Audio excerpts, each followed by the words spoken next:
Assalamualaikum warahmatullahi wabarakatuh. Perkenalkan, nama saya Aditya Medika Putra, NIM 20104090036, mahasiswa Manajemen Pendidikan Islam kelas B UIN Sunan Kalijaga, akan menjelaskan tentang fenomena pandemi coronavirus di Indonesia serta kebijakan pemerintah dalam menangani virus serta penanggulangan wabah berdasarkan ilmu hadis. Pandemi COVID-19 di Indonesia merupakan bagian dari pandemi penyakit coronavirus 2019 yang sedang berlangsung di seluruh dunia. Penyakit ini disebabkan oleh coronavirus syndrome pernapasan akut berat 2. Kasus positif COVID-19 di Indonesia pertama kali dideteksi pada tanggal 2 Maret 2020 ketika 2 orang terkonfirmasi tertular dari seorang warga negara Jepang. Pada tanggal 9 April, pandemi sudah menyebar ke 34 provinsi dengan DKI Jakarta, Jawa Timur, dan Jawa Barat sebagai provinsi paling terpapar virus corona di Indonesia. Sampai tanggal 19 November 2020, Indonesia telah melaporkan 483.518 kasus positif, menempati peringkat pertama terbanyak di Asia Tenggara. Dalam hal angka kematian, Indonesia menempati peringkat ketiga terbanyak di Asia dengan 15.600 kematian. Namun, angka kematian diperkirakan jauh lebih tinggi dari data yang dilaporkan lantaran tidak dihitungnya kasus kematian dengan gejala COVID-19 akut yang belum dikonfirmasi atau dites. Sementara itu, diumumkan 400.612 orang telah sembuh, menyisakan 61.306 kasus yang sedang dirawat. Pemerintah Indonesia telah menguji 3.456.835 orang dari total 269 juta penduduk, yang berarti hanya sekitar 12.822 orang per 1 juta penduduk.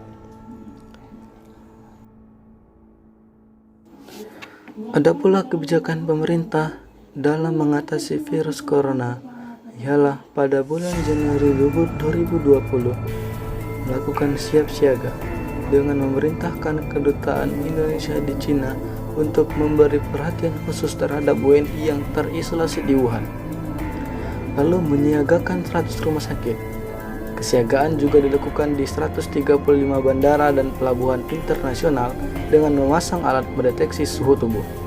Deteksi dini sebagai bentuk pengawasan dilakukan terutama untuk 19 area yang memiliki akses langsung ke Cina, yakni Jakarta, Padang, Tarakan, Bandung, Jambi, Palembang, Denpasar, Surabaya, Batam, dan Manado.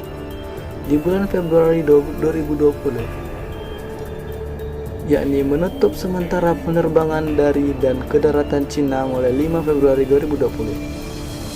Dan terkait dengan evakuasi WNI dari Wuhan, Provinsi Hubei, Cina, mereka telah tiba di Batam pada Minggu 2 Februari 2020.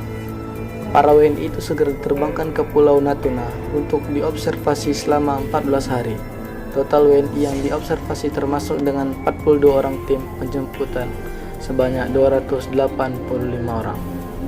Masa observasi ini berakhir pada tanggal 15 Februari 2020 dan dari hasil observasi semua WNI dinyatakan sehat dan tidak ada seorang pun yang terjangkit virus corona.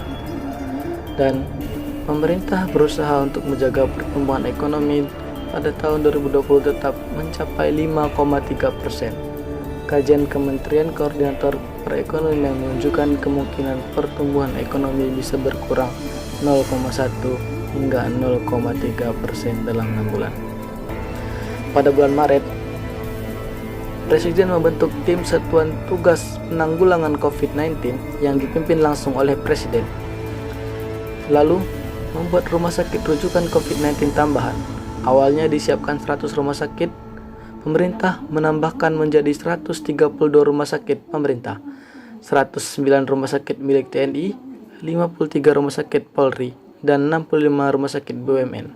Sejak tanggal 15 Maret 2020, Presiden meminta Pemda membuat kebijakan belajar dari rumah untuk pelajar dan mahasiswa.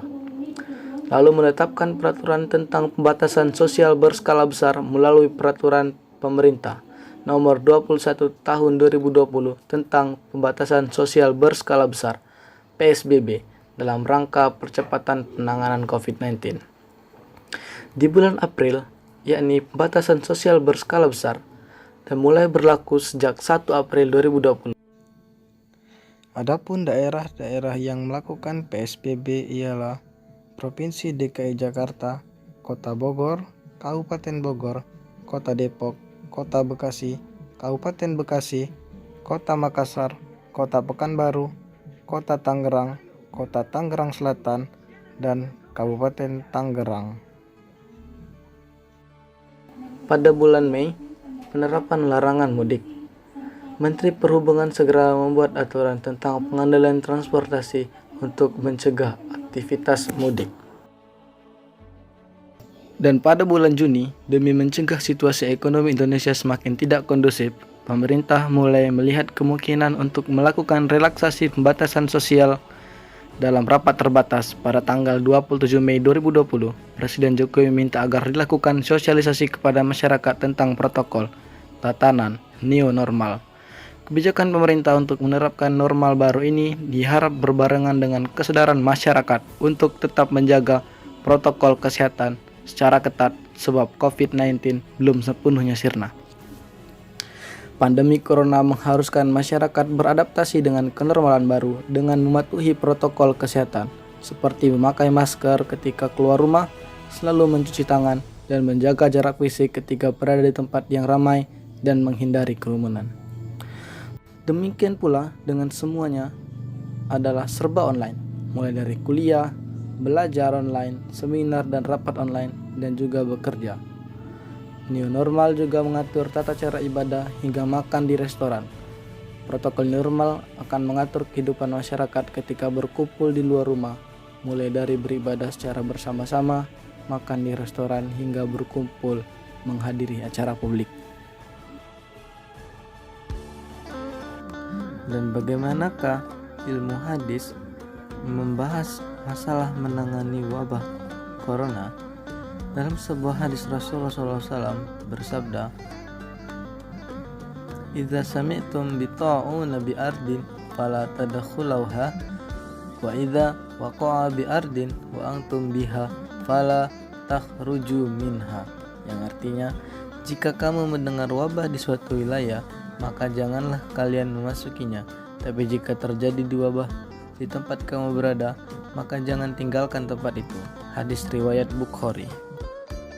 Maka pada zaman Rasulullah SAW, jikalau ada sebuah daerah atau komunitas terjangkit penyakit taun, Rasulullah SAW memerintahkan untuk mengisolasi atau mengkarantina para penderitanya di tempat isolasi khusus, jauh dari pemukiman penduduk. Taun, sebagaimana disabdakan Rasulullah SAW, adalah penyakit menular yang mematikan. Penyebabnya berasal dari bakteri Pasteurella pestis yang menyerang tubuh manusia. Jika umat muslim menghadapi hal ini, dalam sebuah hadis disebutkan janji surga dan pahala yang besar bagi siapa saja yang bersabar ketika menghadapi wabah penyakit. Demikian yang dapat saya sampaikan. Semoga kita terlindung dari segala penyakit. Wabillahi taufiq wal hidayah. Wassalamualaikum warahmatullahi wabarakatuh.